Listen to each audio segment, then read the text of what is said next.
এই যে আপনি যে গ্রামে বাস করেন, এই গ্রামটার নাম কি? চন্দনপুর।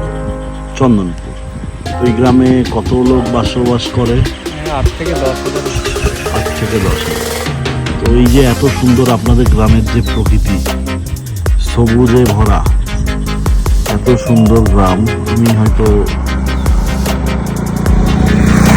দেখেছি আরো, কিন্তু আপনাদের গ্রামটা আমার বিশেষ করে খুবই ভালো লেগেছে। তো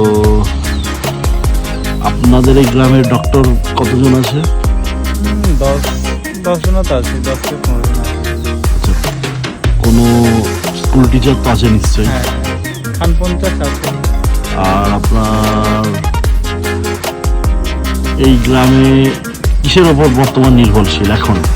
আগে তো ছিল তাঁত শিল্পের ওপর, তাঁত শিল্পটা তো নষ্ট হয়ে গেছে, গ্রামে আর তাঁত শিল্পের ওপর নেই, এখন ওটা ব্যবসাটা শেষ।